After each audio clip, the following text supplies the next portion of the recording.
Wow, Uganda Mukama yebazibwe yonna gy'osinziira okubanga otulaba nkwebaza nnyo era nkwaniriza in yet this new episode wano ku SK Media.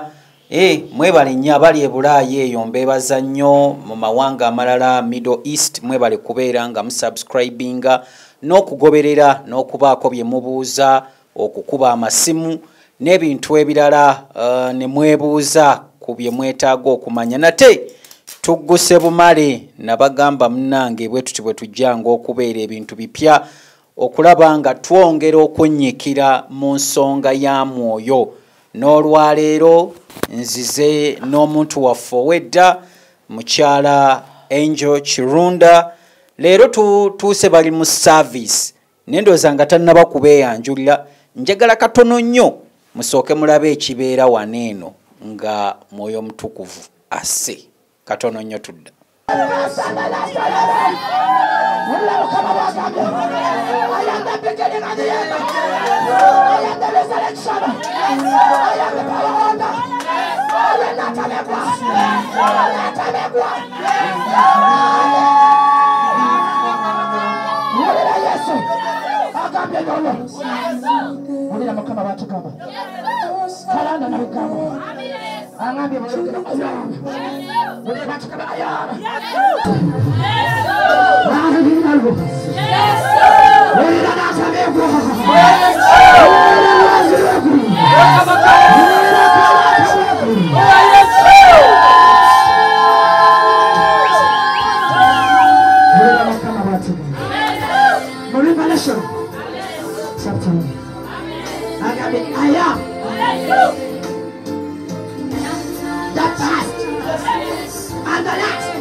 Mimi's Glam bebakola makeup n'enviiri ebiri classy with quality. Balina ow'abagole n'owa buli mukolo gwonna kabeggwa ayagala okushayina obushayinyi. Basomesa makeup n'okusiba enviiri z'abagole. Basange kwa Rua Park Plaza Room CB 157 oba bakubire ku 0702 004327. Mimi's Glam, eyes as you like it. Weewaawo ensonga zeezo nga bwe muziraba bwe zitambula. Mami Angel, omwaka guno njaga kusooka kumanya oba oguwedde Mukama yakutambuza bulungi okutuuka lwe gwaggwako. Malinyira Yesu bulungi. Weewaawo. Ebyamagero. Nabirabako ebyamagero ebimu n'ebimu nja kubambi balaga mu maaso awo. Okukola ebyamagero. Yeeyongeredde ddala okukola ebyamagero kubanga ekisa gye kikomye okweyongera kwegamba n'obulungi bw'abantu Mukama bagabirira. Weewaawo. Amina. Okutandika ne service eno gye tusanzeemu. Nsanzeewo abantu be baali bannyumizaako baali baabulwa enzaalo. Ntuuse wano nga nsanga abaana ne be mwagamba bagera kuzaala abazungu nga ndaba ebyana biri wani. Nga Mukama atuwadde oluzaalo. Sebyo ebimu ku bintu bye mwenyumirizaamu. Mukama byaze nga atukolera wano tekisa kya Mukama weekiri kuzaba luzaalo Mukama n'atugabirira. Mulinyira Yesu n'atwana okula kubanga byonna bisobola alina obuyinza bwabyo okusinga Mukama aze anjo ayukagama. Yesu aze yeyolekera ate mu kiti kirala nnyo kinene nnyo nga Mukama ajja atubuulira obulungi naye obulungi bwazambulira bwakunnyonnyola nnyo era bw'abantu bakulu nnyo kubanga mbannyonnyola nnyo kiki kyendaba amaaso kye galaba era Mukama kiki kyaŋŋamba era oyo omuntu okutuuka wano n'asaba kyayagala kimuweebwayo era bw'asaba nti Mami Angel nze kunsabira Mukama mpe kino by the way ekisa ekiri wano eno toyogera nakyo ogenda kusaba oba wakatuuka ngamba Mukama atugambye oyagala kino Yesu nga atugabirira kubanga obuyinza buli mu ye. Olina ekintu ekirala ky'oyogeddeko n'ogamba nti no comments nnyingi nnyo babuuza ebintu bingi era boogera nnyo era onayogera kino nono nayogera kiri kwegamba ne babanga omulala asobola okwogera ne kyatalina kwogera. Situnuulidde kiki kyatalina kwogera ate situnuulidde kiki kyagamba naye kintunuulidde kiri ekintu kimu amuwulidde oyo gwe mugamba nze gwe ndaba buli omu alina kyalaba. Bw'oba mu kirooto osobola okulaba ekirooto n'ogamba nti nabadde mu kirooto n'endoota nga ndaba kino kyolaba kyekyo kyoyogera tosobola kwogera kyotalaba. I'm talking about ekyo kyendaba kubanga kyendaba yoyo Yesu gwendaba gemaanyi gendaba kwekwagala kwendaba kwendaba kyekyo kyenjogera kyemmanyi kubanga Yesu kyaŋŋamba. Abantu bangi tebannaba kubeera na kukkiriza okwo nti ekifo kino kirimu ekyenjawulo. Lwaki abantu balimu okubuusabuusa? Abakkiriza nti nno omanyi Katonda akola ebyewuunyisa. Abakkiriza baali 12. Kituufu. Ne mu 12 mwavaamu abamwegaana 2. Tekyetaaga nsi yonna kumanya kasita obanga omutima gwo gutegedde obulungi bwa Mukama. Okutegeera Katonda kwe kutegeera ekyo kyakugamba n'owulira ekyo kyakugamba. Tokera ku makya n'ogamba muntu nti va ku mwenge osanga anywa omwenge ng'amanyi Katonda n'okusinga atagunywa. Kituufu. Kati Katonda tusobola gamba nti baganya okumutegeera baani nze mutegedde omutegeera bamutegeera abajja mutegeera with the time. So kyetaaga mu budde bokka nakubasabira mu linnya erya Yesu erisinga amannya gonna kubanga abisobola talemererwangako olaba endwadde ze zifukamira ne zimuyita. Abantu bwe bajja wano baba bazze kwongera kutegeera Katonda oba olw'ebyamagero ebyo ekisinza okuleeta wano abantu ekisinza okunsumbuwa kimu banona byamagero bwe bamala okubifuna bwe batinanga mami Angel Luzaro ng'alufunye mami Angel Sede babi Mukama abawa naye ngezaako okubagamba nti nno tugezeeko tumumanye tumutegere kubanga oyo nze gwendaba bw'awanika omukono n'endaba ekimundu n'ekigere n'andaga enviiri ze n'amaaso g'okwakanga emmonyenye endaba oyo tumutendereze tumanye nti mulungi bwakisa ttendo atuwa kituufu atuwa era bo bakkiriza nti abawa era ne bajja ne beebaza nga leero bw'otuusa ate leero bategedde nti tuza musomo kawesa agenda kujja ne balyoka babayiwa wano ne babeebasa kukolta olw'ensonga obulungi bwa Katonda n'ekisa kye kibadde kibasikiriza okubanga nti babeerawo kubanga ogenda kubeerawo. Mukama alaga obulungi bwe nze sobola keera ku makya n'enzaaza mugumba naye Katonda asobola Yesu abikola byonna. Kituufu. N'okukyusa oluzaalo olubadde abantu bayitirivu nnyo naye simanyi abantu besinze kuwabudde abantu bebweru eyo bambi ayinza okwogerako nange mu wiiki emu ne wayita weeks 2 nangamba mami Angel olw'ensonga sooka n'obeera ku bantu abaliwo ate n'obeera mu kusiiba ate n'obeera mu kweyawula kwegamba amaanyi gabeera mangi nnyo naye nsaba ekisa kya Mukama kibanywereze ddala kubanga nabo Mukama abakolera.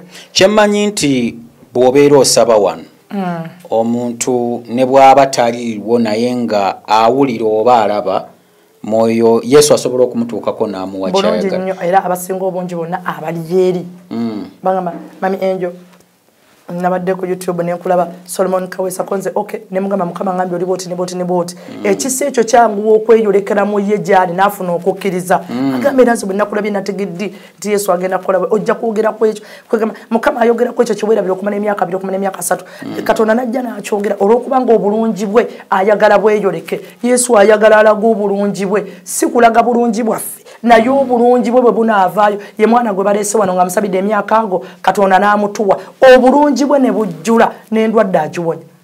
Ku internet okwo kuliko omukyala yeyita Joan Martins yateekako comment ku video gye twateekayo n'agamba alina sister w'amaze emyaka 35 anoonya omwana tamulaba naye nga beebuuza bakole batya. Omanye okukkiriza kikulu okukkiriza kya muwendo kikulu nnyo.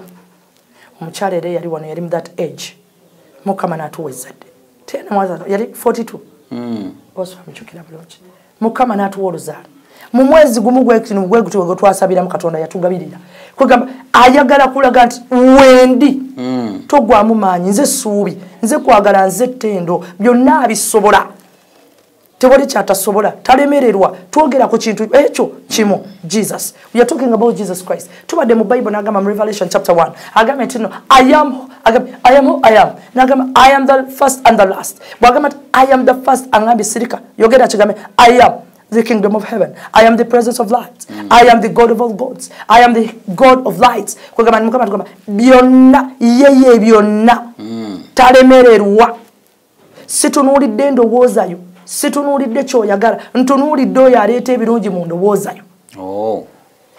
Yazze n'ayogera n'atuuka wano n'akonkona n'ayingira n'aleeta amazzi ag'obulamu ne gazaaza wano n'endwadde ne ziwona mulungi wa kisa. Nti essuubi ne bali balituweddemu aŋŋamba ye kabaka w'essuubi oli atuuka ano ng'essuubi limuweddemu n'agamba ntambuza na bigere ne mugamba otambuza bigere ne tutuula wano ne tunyumya n'olowooza teyazze kulaba mami Angel ne tutuula ne tunyumya agenda okuvaawo nga n'amaanyi agamusituddeyo nga n'essimu ekubye nga Katonda amugabiridde kubanga Yesu asobola. Ebintu ebyo abasinga bye bawakane naye mu kumala okugabirirwa wano Yesu atugamba atya abantu bano olina baluŋŋamya otya okusigala nga bamanya nnyo obulungi bwe than ate y'ebirungi by'abakoledde.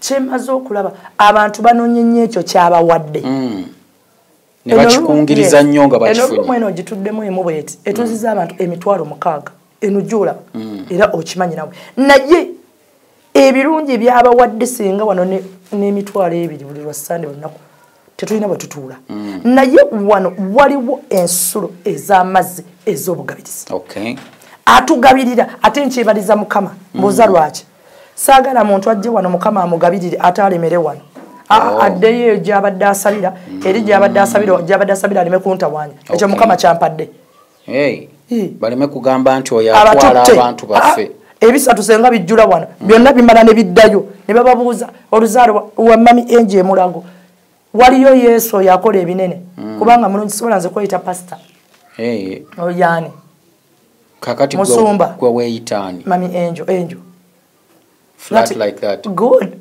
tuyina omusumba oli omusajja musumba tuyina nabbi ayita ne munyenye ne zivunama waliyo omusumba asobola okuyina munyenye ne zimuyita erinnya ne zimusinza tosobola ebyo ebitibwa yaŋŋamba bindekere ne ŋŋamba byonna bimujjule oli Angel linnya sirina munnange kyendi linnya lyange kubanga ate kabaka bw'anaatuuka bwe neeyita omusumba bannange omusumba tagenda kuleeta luzaalo naye ate bw'ovaawo ye asumba n'omugumba n'azaala asumba endwadde n'ewona asumba amafuta n'asumba omusaayi ne gumuwulira ne kansa n'awona kubanga alina ekisa amaanyi n'ettendo n'obuyinza biri mu ye sisobola kweyita musumba nina omusumba nina Mukama wange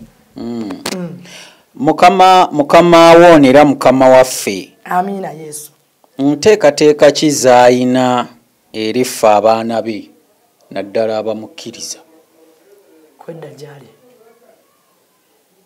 kyekyo kyokka ayagala kintu ekyo let them believe that I am the light of the world let them believe that I raised from the dead amaaso gange bwe gatunula Yesu yeeyoleka n'omubuuza kikiŋŋambe ki njogere ki eddoboozi ne lyogera obulungi bwange obwenzi babulekerawo obubbi babulekera tulabe obwakabaka bw'eggulu naye n'ensi gye tulimu erimu ekizikiza nti nzibu si kyangu keera ku makya omuntu n'agamba ngenda kulimba aba yakamala okwogera n'olimbirawo naye tusaba ekisa kya Mukama kitujjule ne mugamba ekisa kyo kikke kitujjule kubanga ffenna tetuli balungi naye ekisa ekimulimu kirungi okuzaama era mulungi bwakisa mulungi ttendo atukubiriza ki tuli mu nnaku za kalema tusiiba nga tusiibye amina Yesu mwoyo mutuukirivu atujjule mu nnaku ez'okusiiba mwoyo mutuukirivu yeeyoleka nnyo n'akoleramu ebinene kituufu ekyo kuba bw'ojja n'osaba ate ekisa kikka ate ekisa kibeerawo eky'obugabirizi ekyokwagala n'ekyessanyu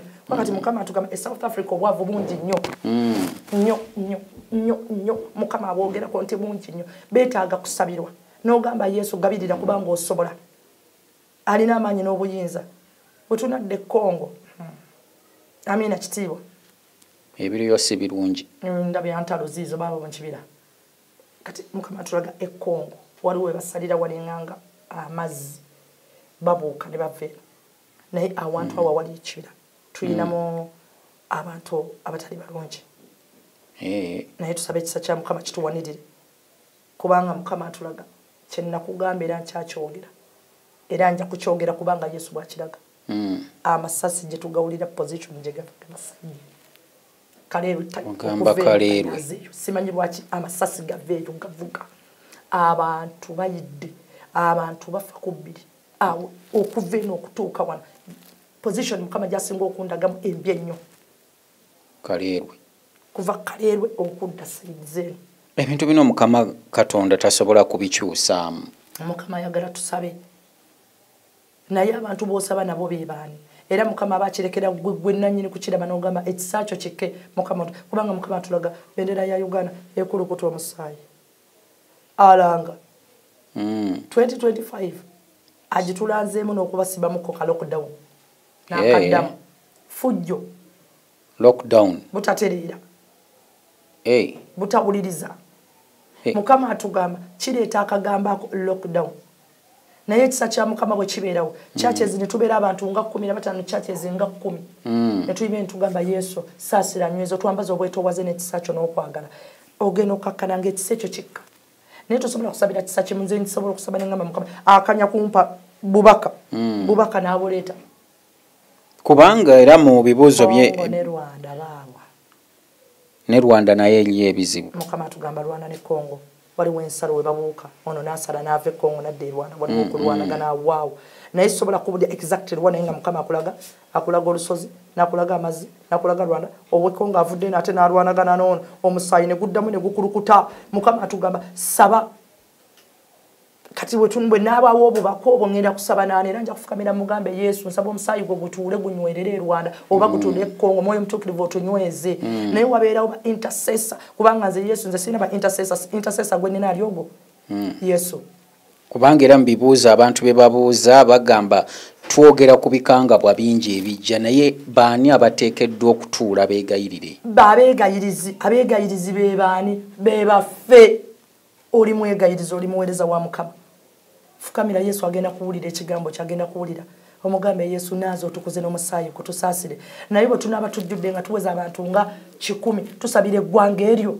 Yesu waffe omulungi asse ekisa kitulinamu abaana mukama akola ebinene amina obadde oyogera ku lukunjiri mu ssaala wali omubaka obuzze mukama atulazeeyo paati y'olukunjiri eyo mukama atulaga erukunjiri wali emiti wali ensozisozi eyo bali abantu abaliyo abatali balungi nga mukama ayinza kiranga kati n'akyogera kati ne kiyitako omwaka mulamba ne batabuka nga babeerayo naye nga basirikirayo nga bayise ebbanga naye ng'omutunulira ng'ayita emisana naye otamanya nti nenkyagenda kukola ekintu ekibi bali abantu yes mukama atugamba weetaaga wali kiringa bona ogamba nti no ndi mulago kati mulago tulina mulago wali kati tusanga nti mwetuli waliwo akafo nga koogibwako kati mukama atugamba wakusabira si wakusekera nseko naye wakusabira Yesu omulungi anyweze anazena beebani abaliyo babiwulidde ojja kulemu kujja nti omwana mutaabuze wa myaka 4 wuuyo abuze myaka 7 abuze nga babulaani abatwala ekisa kya mukama kikole kinyweze kubanga mukama akulaga waliyo ekizikiza ekiriyo amina Yesu waliwo wonyumiza ng'obubaka bukaawo noyogera ku mafuta okubula ebintu ebityo yes mukama atulaza amafuta Saudi Arabia gagenda kubula amafuta nga gali wansi naye nga mangi nga omusana gwaka nnyo naye kati gye gukoma okwaka ennyo nga gali eri gabuguma amafuta nga mangi naye nsaba ekisa kya mukama kitunyweze nga amafuta gali kensi gakayanira okusoka America nekubeera kensi endala amina Yesu kata amina beetaaga amafuta go naye nga mukama agalanga nti mu ddungu we gali obasaidi we gali mangi nnyo naye amaaso gaabwe tegannabagalaba buwanvu bwa meters gye gali wansi mukama engeri gyagatulagamu wala nnyo naye bwenyimirira nenkugamba nti gali wano muga Katonda ogenda okusaawa akuuma gagenda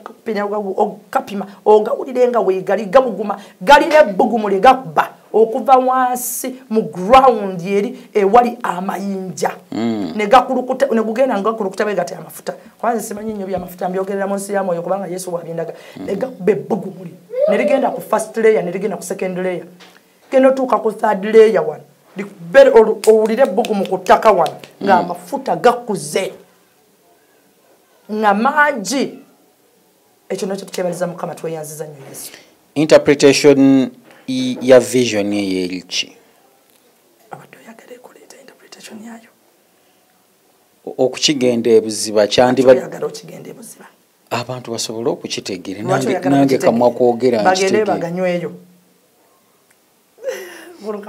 bwe kiba kyetaagisa gyegali kuba position gyegali mumwegali ebibuuzo byange olinga bebibbe mu gundi waneeno kuba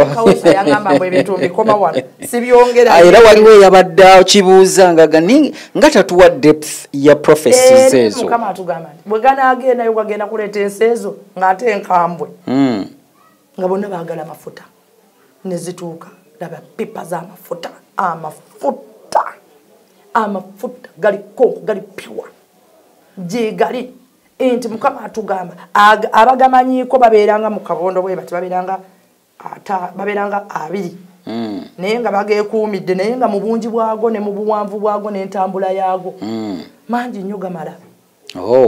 Yes, ate galiko obuzito bwa ssente ziri waggulu nnyo bweziti. Kati amafuta ago omuntu bw'agawulira nti gali wano aba ayagala ageesigalize tayagala nsi zigafune naye nga tetusaba ekisa kya Mukama Mwoyo Mutuukirivu aganjuluza ensi yonna. Mami Angel, abantu mu Uganda wano bali mu kutya, bali mu bweraliikirivu, walinga waliwo njiyita revolution eringa etandika. Tulaba abatandika ebibiina by'obufuzi ebipya, batandise ebisinde, tukyayinawo ab'amaanyi aba Nuupu, People Power, Our Power.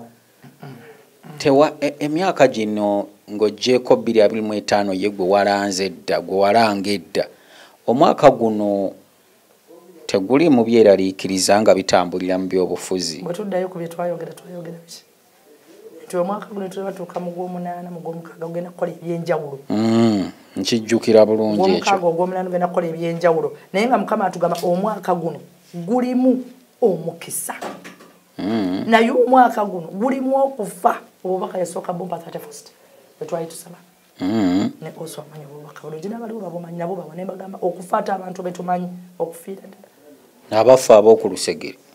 Nabo mu kyaki muno ngakugamba nti gundi nali mumanyi Mukama yandaza okufa kwe gundi yandaza okufa kwe. Ensi Mukama atugamba ebirungi bigenda kubeeramu naye Mukama kyakudizayi mu ka lockdown kali. Obweraliikirivu bw'oyogerako abapya abajja n'abaliwo Mukama atugamba kajja kujja olw'embeera eyo. Nga buli omu alwana okuba nga yaliwo. Mpulira Mukama kyatugamba akaŋŋambye wano nga wooli ka lockdown badde era sinna bakafuna bonna Mukama atugamba kajja kubeerawo kajja kunyigirizaamuko mu 2025. Kwega lockdown y'ebyobufuzi twakoma kuzifuna ku mulembe gw'obote. Gw'obote. Anti omulembe gw'obote manyi lwaki? Olowooza lwaki Mukama atugambye gwaliwo omulembe gw'obote nga batandise okukola effujjo. Kaakati ng'obufuzi butuuse nga buliko obwannannyini. Kaakati bwe bugenda okuleeta ekyo Mukama bw'atugamba. Bannabyabufuzi byoyogera bino batera okubiwulira ne bareactinga. Simanyi oba babiwulira kubanze kyemmanyi kiri ekintu kimu nzize babuulira Yesu abyogera. Nze abantu okirira baŋŋamba naye oyo omukyala asobola okunsabira n'enzirayo mu paalamenti. Yesu talina kyatasobola kubanga ye kabaka wa byonna. Olaba yazuukiza Laazaalo. Byabalema bonna n'omulogo ne bimulema n'emisambwa ne gigaana omuzuukiza. Yesu n'amuzuukiza kubanga alina obuyinza. N'endwadde enkambwe olaba agisitula. Tewali kyatasobola obufuzi bubwe. Ng'ayogeza kigambo bugambo. Oli omusajja ne waba tayogedde ayogeza mutima. Akutunulako na butunuzi ne waba tannaba kwogera. N'ozaala balongo. Asobola byonna abisobola. Nange nsobola okufuuka Ssaalongo wano. Obwa Ssaalongo ng'obumpadde mangu. Kubanga Yesu asobola. Agenda kubampa. Mulungi wa kisa abikola. Amiina, nze ekyamagero nkitutte. Amiina Yesu. Naye nga tugenda mu maaso bassebo ne bannyabo naddala abali mu diaspora enteekateeka weeri okubanga ennaku eza Sunday tuba streamingira live service eno nammwe ne mugibeeramu n'olwokuna olusooka mu mwezi kuba lubeerako amaanyi mangi nnyo wano. Nammwe byenjogera wano mube ng'ate mubirabako muleme kugabugambye Kaweesa aleeta buleesa omukyala ne banyumyanyumyamu. Njagala mube live mu service era abanaabaako abakkiriza nti gw'ojjanga kubaako genda mu comment awo mpa n'ennamba ye y'essimu oba ojje ku Twitter eyange ompe ennamba y'essimu. Abali ku TikTok Angel Kirunda kwali bulungi kozi tukozesa linnya ki eriri official Kirunda Angela. Ogende mu kaboxi teekamu ennamba yo tujja kuba includinga mu katuuso kafaako. Kale katugenda kuba tuwumula mu dakiika emu tukoma out of awo. Mimi's Glam bebakola makeup n'enviiri ebiri classy with quality. Balina ow'abagole n'owa buli mukolo gwonna kabeggwa ayagala okushayina obushayinyi. Basomesa makeup n'okusiba enviiri z'abagole. Basange kwa Rua Park Plaza Room CB 157 oba bakubire ku 0702 004327. Mimi's Glam, eyes as you like it. Gwanoonya aboogezi b'oku mikolo okwanjula embaga birthdays graduation n'emikolo emirala gyonna otuuse Tokia Group be bannaabazze okuwonya embeera okufuuka ey'omuzizo ng'abagabo b'emulema ku nnakatansi okutali minyonyonto. Bakubire ku ssimu z'olaba weewale kakyali okukunenukira ng'omutyuma gusegulira entajja. Mukolikeyo nnyo mu kuwummulamu okwo. Tukyagenda mu maaso, tukyali ne Angel Kirunda wanewe ku Angel Kirunda Ministries wetuli bwe tukyogera bwe tutyo. Weewaawo. Nkyali nnyo ku walinga tusaba. Olina obubaka bwe wayogeddeko ku masannyalaze ne ssente za Uganda. Awo tuli tutya.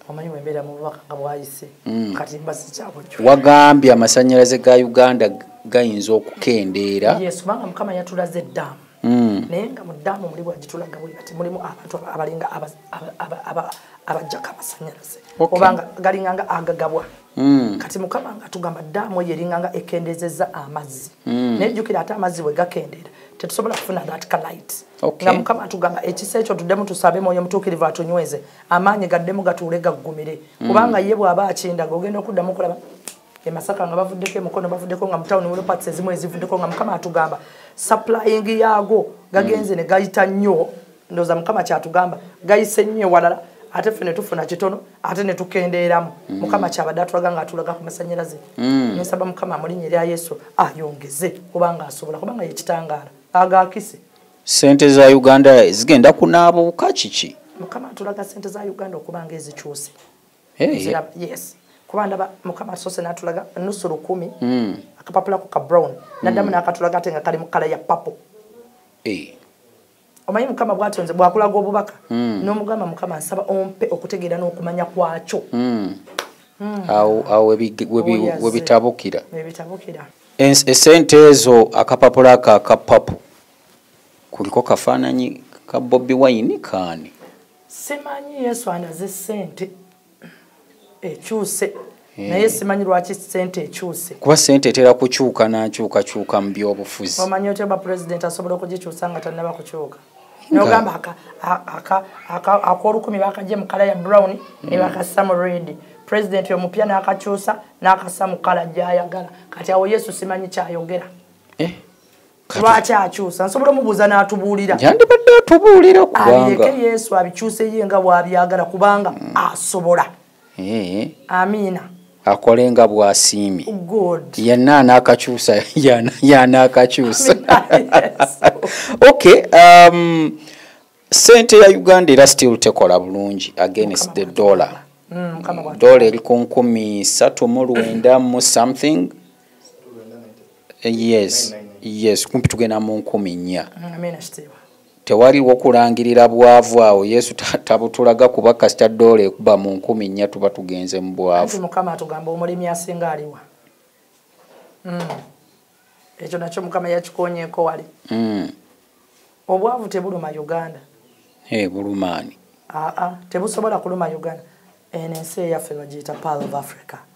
It is the most beautiful country. And most gifted. Mukama atubuuza omulimi asinga aliwa. Ayagala kyenakugamba ow'ennyaanya obutungulu karoti green pepper Uganda tesobola kubeera njamu. Ebyo byonna wagamba birina okuwomwamu omutwe abatukulembera. Amina Yesu. Nsaba Mukama ekisa kye kibatuuleko. Kirabika si bye baliko. Bajja bibeerako. Mukama ajja kuleeta oyo abyagala abibeereko. Tebali ku next generation bali ku next generation. Obuzito bw'emmwanyi bwe bugabirizibwa Uganda. Obuzito bwa pamba bwe bugagga bwa makaago. Kati Mukama abatugamba nti gy'okoma okuba n'emmwanyi ng'abedda mu ndowooza ebiseera ebyedda byatuzzaamu. Bwe bugagga bw'abaana abazzukulu bannakabire ne bannakashatwe.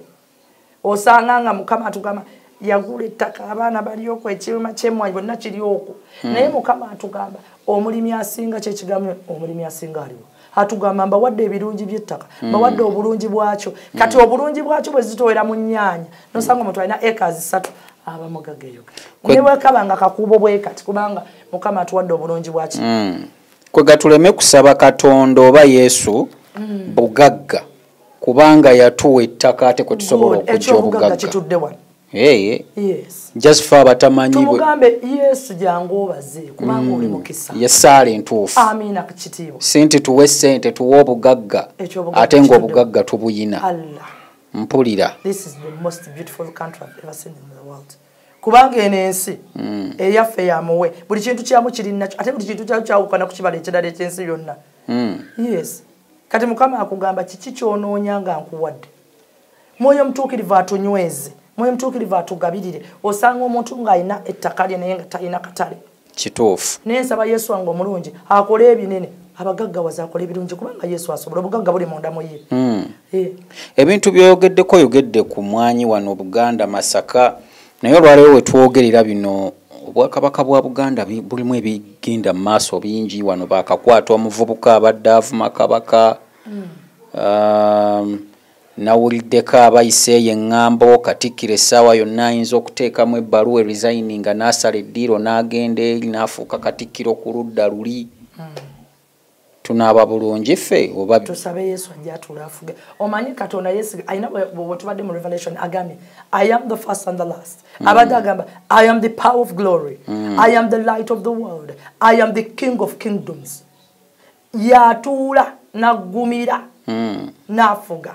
Ye kabaka w'abakabaka. Bw'ayogera n'atuula mu bwakabaka bwa Buganda abutuulizaamu omukisa ne boggomera ne bonywera. Naye nga kati buli yegeyege. Mukama abutuulemu abunyweze. Kubanga Yesu bw'abutuulamu n'abunyweza bwe bw'obwakisa omukisa kubanga omukisa guli munda mu ye. Bw'atuuza president amutuuza kubanga yamutuuzizza ekisa bwe kituula munda mu ye kimuwa obuyinza. Kubanga Yesu byonna abikola amaanyi gali munda mu ye. Atugamba Obuganda tubusabire kabaka akole overnight. Nina recording semanyi yeetaaga njikuwe ya overnight. Yatuwa obubaka okuva Emeka n'atuwa obubaka okuva mu bwakabaka bwo byoyogera wano byabaddewo babirina omwana birina ku ssimu byonna naye nga tebirina bwe biraga. Byonna gwe nga bw'obyogera wano bw'obiŋŋamba wano. Obubaka mwebuli bungi nnyo bwatwala almost like 2 hours nga nebasabwa naye nga bataddeawo essimu. Bwetaaga n'obuwuliriza bulungi ogenda kulyetsa kya Mukama kubanga Katonda mulungi ekiseera kyonna. Era bw'oŋŋambye mwenyeza essanyu ne linzita kubanga byoyogerako oludde yaggwa. Mwoyo annuŋŋamiza bulungi. Mulungi bw'atiisa mulungi kwagala mulungi ttendo. Weewaawo ndooza yali atudde nawo muwala wange. Nja kubateerako bwe nnaaba nfunyeemu akalembereza nammwe muwulirizeeko mumanye ekiki ekigenda mu maaso mu Bwakabaka. Waliwo wano ensonga endala kansooke ntunulemuuko kubanga waliwo ababuuza nti lwaki Abakatoliki bwe tuba tusaba twesigama nnyo ku batuukirivu Yosefu omutuukirivu otusabire ne Maama Maria ng'ate mu byawandiikibwa Bayibuli egamba Yesu ly'ekkubo ge mazima ate bwe bulamu. Amina kitiibwa. Kati nno kankubuule. Abo be boogerako boogera ku ki? Ndoza boogera batuukirivu ate. Bo batuukirivu naye abo abatuukirivu boogera ku ki era boogera ku ani? Baba boogera ku Yesu oyo ne Katonda. Kyekyo kyennyini. Wulira Mukama bw'ayogera. Yesu yagamba abayigirizwa be n'abagamba the Holy Spirit will come onto you, the apostles. Baalindirira mwoyo mutuukirivu yabawa amaanyi n'okutegeera n'okumanya n'abaggula amaaso. Baasabira endwadde ne zivunnama. Kituufu. Mwoyo mutuukirivu yabatuulako yabaggula amaaso okutegeera Katonda n'obulungi bwe mu linnya lya Yesu erisinga amannya gonna. Oyo kitiibwa ttendo. Twegamba okuga nti bwaga nti nze kkubo nze mazima nze bulamu abangoberera kwegana basobola okubawa ku buyinza. Kyekyo kyennyini. Akuggula amaaso n'oyogera obulungi bwe. Bwe bagamba Mami Angel Mami Angel nti wangi bamunoonyeza ki aliko ki amafuta. Amafuta siga Mami Angel tabeerangako na buyinza bw'amafuta. Amafuta goyo agoogereramu n'azaaza omugumba omwana gwe baleese wano. Mpulira. Oyo Yesu atuula munda mu ggwe n'ayogera yoyo aleeta obubaka bwe bawulira. Yoyo ayogera ne kiba yayogera ku Bwakabaka bwe Buganda n'ayogera ku bulungi bwa president n'ayogera ku mukisa n'ayogera ku ttendo n'ayogera ku budde bw'enkuba n'ayogera ku bwavu obuliwa e South Africa n'agamba enseno ne bagamba bannange ndaba South Africa bannange baagala beetaaga obuyambi ensi Mukama agitulagamu ekyeya eky'obwavu endi abijjeewo ne bagamba amaaso gange bwe ndaba omusajja ayimiridde ku lusozi nga kuliko omusalaba akoze bwe bati ate n'amala n'andaga oyo yayogera. Atubuulira obulungi bwe n'atubuulira n'okwagala kwe. Kakati tetukkiririza mu abo naye tukkiriza mu ekyo mwoyo omutuukirivu ky'abawadde. So singa kibadde kisoboka tebandize wa Mami Angel bandinoonyeza Yesu waali naye ate tebayinza kumusanga nga wana ate wali kwegamba interpretation ennyangu kuba bamanyi gwe bw'obaako amafuta kitegeeza Yesu asobola okucommunicatinga naawe n'abawo obubaka. Y'ensonga lwaki naffe tuyita mu Yosefu omutuukirivu. N'ogenda n'osaba nti Yosefu omutuukirivu kubanga mutuukirivu yakkibwako ekisa kya Mukama. Wamma ate era kubanga ne bwe tuba tufuula abantu bano abatuukirivu mu ekereziya okugeza abajulizi ba Uganda waliwo abasista abaasooka okuwona endwadde yali tesoboka ne balyoka bakkiriza okukanonizinga abajulizi ba Uganda abo. Okay, so bwe kitambula bwe kito. Abamu bagamba waliwo ababuuzizza ku Rosareno nti Rosareno scriptures gitambulirako okugifuula nti ddala eringa Saala. Rosary banoonya scripture bwe bagamba bagamba okusinziira ku Peetero essuula bwete.